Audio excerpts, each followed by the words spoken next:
La guerre d'Espagne.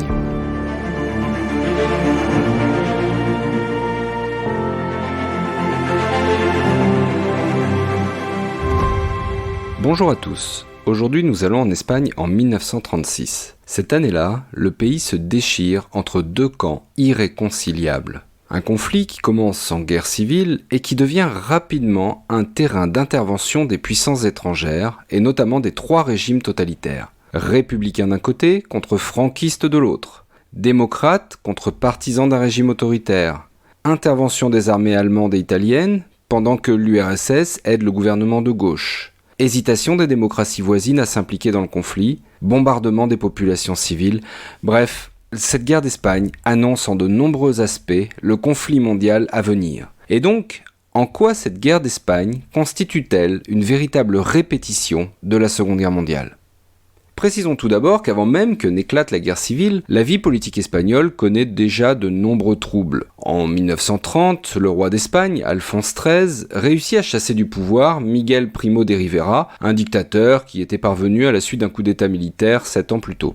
Alors le roi espère pouvoir rétablir la monarchie et pour cela il s'appuie sur les structures traditionnelles du pays, les grands propriétaires terriens, les notables, l'église et l'armée. Mais les élections d'avril 1931 donnent une large victoire aux républicains.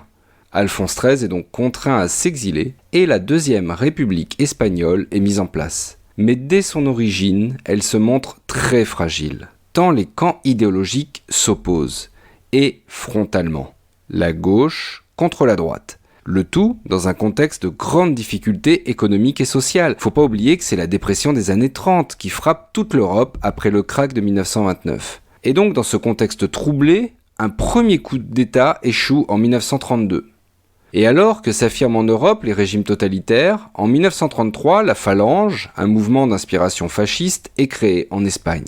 L'année suivante, en 1934, la droite, catholique et conservatrice, entre au gouvernement. Et c'est inacceptable pour les mineurs de la région des Asturies qui déclenchent alors une grève générale. Celle-ci tourne à l'insurrection et aboutit à la proclamation d'une république socialiste asturienne.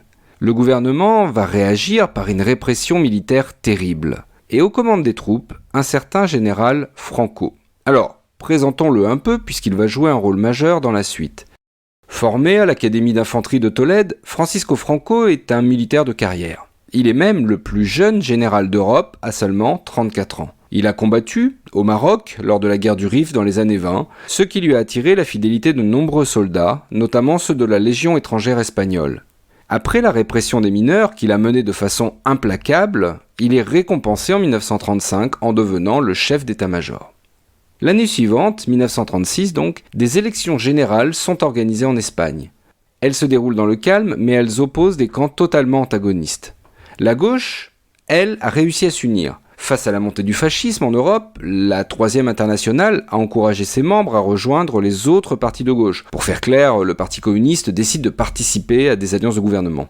Les élections vont être gagnées justement par cette alliance de gauche que l'on appelle en Espagne le Frente Popular ou Front Populaire. C'est d'ailleurs le nom qu'il porte en France. Et on a dans cette alliance de gauche des partis qui vont du communiste au plus modéré. Mais le pays va se déchirer après cette victoire électorale. Comme un signe que les violences politiques vont crescendo, José Calvo Sotelo, le leader monarchiste au Cortés, c'est-à-dire le Parlement espagnol, est assassiné en juillet 1936. Et cet événement, cet assassinat, déclenche le soulèvement militaire des garnisons du Maroc espagnol. En 2 jours, ce coup d'État s'étend comme une tache d'huile en Andalousie et jusque dans les Asturies. Contrôlant les 2 rives du détroit de Gibraltar, les militaires peuvent faire passer facilement leurs troupes du Maroc en Espagne continentale. Mais dans un premier temps, ils échouent à prendre le contrôle de Barcelone. Alors, qui sont ces putschistes et que veulent-ils ? En fait, leurs motivations sont très divergentes. Certains veulent une révolution nationale sur un modèle fasciste, d'autres voudraient une république autoritaire, voire un régime militaire. Ce qui est certain, c'est qu'ils reçoivent en tout cas le soutien de l'Église catholique, inquiète du gouvernement qui s'est mis en place, un gouvernement officiel, et ils reçoivent le soutien aussi des mouvements nationalistes. On aura compris, le pays est totalement divisé. Un gouvernement librement élu doit faire face à l'opposition armée d'une partie de sa population.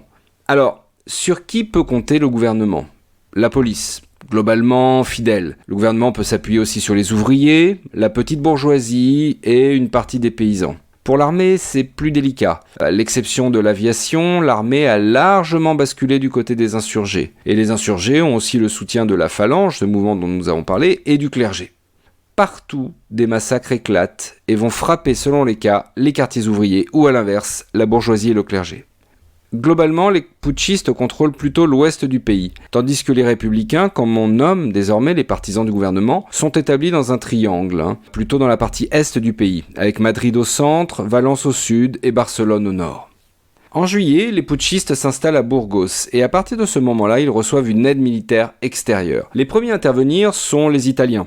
En fait, ils avaient signé un accord secret dès 1934 avec les monarchistes espagnols, par lequel Rome s'engageait déjà à fournir des armes et des capitaux pour renverser la République. Donc en fait, l'accord existe déjà, il suffit simplement de l'appliquer, ce qui explique que rapidement, Mussolini envoie 75 000 volontaires, entre guillemets, c'est-à-dire des soldats de l'armée italienne, mais qui ne sont pas officiellement de l'armée italienne pour éviter une implication du pays, et du matériel militaire, avions, chars, artillerie.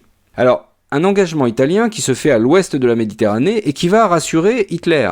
Bah oui, puisqu'il occupe militairement l'Italie loin de l'Autriche, une zone qu'Hitler convoite dans le cadre de l'Anschluss et sur laquelle Mussolini avait aussi des revendications.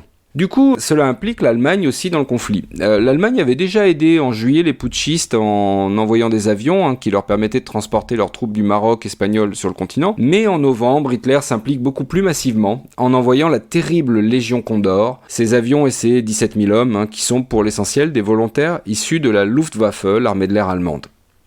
L'Italie fasciste et l'Allemagne nazie entendent bien aider Franco à combattre la gauche et à installer un régime autoritaire en Espagne. Mais cela permet aussi à ces deux pays de tester leur matériel militaire récent dans une situation de guerre. Ainsi, le tristement célèbre bombardement de Guernica, le 26 avril 1937, illustre ce qui va venir lors de la Seconde Guerre mondiale. Des civils qui sont pris sciemment pour cible et une destruction systématique d'une ville. Alors, Guernica n'avait aucun intérêt stratégique. La ville est pratiquement rasée, un jour de marché, ça a été choisi exprès, par un bombardement de 2 heures et d'une 50aine de tonnes de bombes incendiaires. Alors le chiffre de morts est difficile à établir, le bilan officiel parle de 1645 morts sur 7000 habitants. Mais ce que l'on peut préciser, c'est qu'il s'agit surtout de femmes et d'enfants. Picasso est alors en France, il est très choqué par cet événement et il va peindre son fameux tableau, Guernica, à la demande du gouvernement républicain.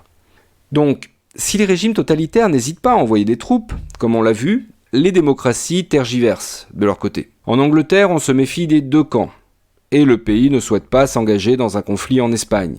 En France, c'est autre chose, puisque le gouvernement à Madrid est de la même tendance politique que celui de Paris, le Front populaire. Et justement, le Front populaire se divise. Les communistes français réclament, je cite, des avions, des canons pour l'Espagne, mais les radicaux, qui est plutôt la tendance gauche modérée, freinent autant qu'ils le peuvent. Édouard Herriot, le président de la Chambre des députés, qui est d'ailleurs membre de ce parti radical, conseille ainsi à Léon Blum, chef du gouvernement, et je cite « Ah, je t'en prie, mon petit, je t'en prie, ne va pas te fourrer là-dedans ».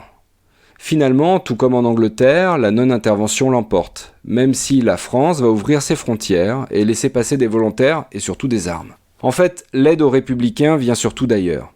D'abord, l'URSS envoie en octobre des cadres, du matériel militaire et 2000 soldats. Mais Staline entend aussi prendre le contrôle de la gauche espagnole et n'hésite pas à envoyer le NKVD, sa police politique, pour éliminer les trotskistes locaux et les anarchistes. Et quand l'URSS envisage un rapprochement avec l'Allemagne, ce qui va aboutir au pacte de non-agression, son aide aux républicains s'affaiblit. À cela, on peut ajouter la pression des partis communistes français et italiens, et sous leur pression, des brigades internationales arrivent en octobre. Alors ce sont 35 000 volontaires qui viennent de 50 nations, en majorité des communistes, donc venus du monde entier combattre le fascisme en Espagne et soutenir le gouvernement élu. Alors il y a des personnalités célèbres qui vont faire partie des brigades internationales, on peut citer les écrivains André Malraux ou Ernest Hemingway. Pero igual que combatimos, rumba la, prometemos resistir, ay Carmela, prometemos resistir, ay Carmela. Grâce à ces renforts auprès des républicains, un premier assaut des franquistes, comme on nomme les partisans de Franco, échoue devant Madrid. Globalement, les combats sont terribles et la guerre civile d'une violence extrême, y compris parfois au sein du même camp. Ainsi, les républicains se divisent très fortement, comme à Barcelone en 1937, quand les ouvriers anarchistes de la CNT et du POUM, le POUM c'est le Parti ouvrier d'unification marxiste, s'affrontent à la police et aux communistes avec un bilan de 500 morts. En avril 1938, les franquistes réussissent à couper Madrid de Barcelone, et Barcelone tombe en janvier 1939. Beaucoup de républicains se réfugient alors en France où, rien n'étant prêt pour les accueillir, on les désarme et on les interne dans des camps sur le littoral. Et même si les derniers républicains résistent farouchement au cri de « No pasarán », ils ne passeront pas, la capitale, Madrid, tombe le 28 mars 1939 après un long siège. No pasarán, no pasarán.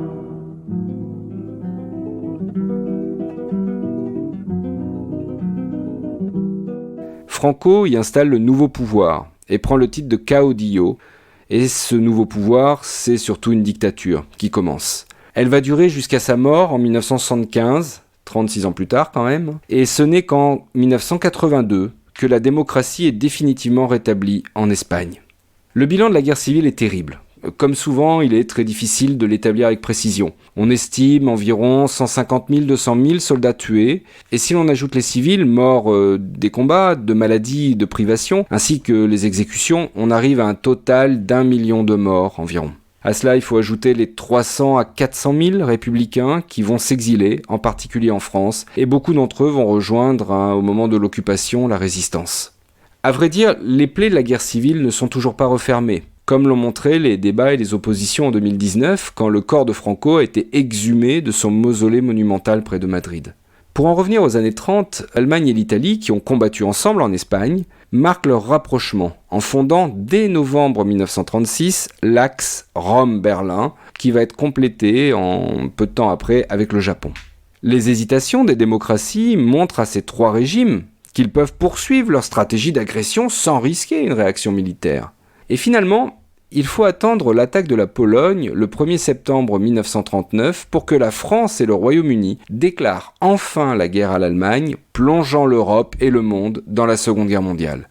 Mais c'est une autre histoire. Si vous avez aimé ce podcast, n'hésitez pas à en parler autour de vous, à vous abonner, à le suivre aussi sur les réseaux sociaux. Il existe une page sur Facebook, sur Instagram et un compte sur Twitter. Vous pouvez aussi laisser une note sur votre plateforme de podcast ou un commentaire, ça fait toujours plaisir et surtout c'est important, cela permet d'améliorer la visibilité du podcast et donc de mieux le faire connaître à de nouveaux auditeurs. Et à très bientôt pour une nouvelle page d'histoire.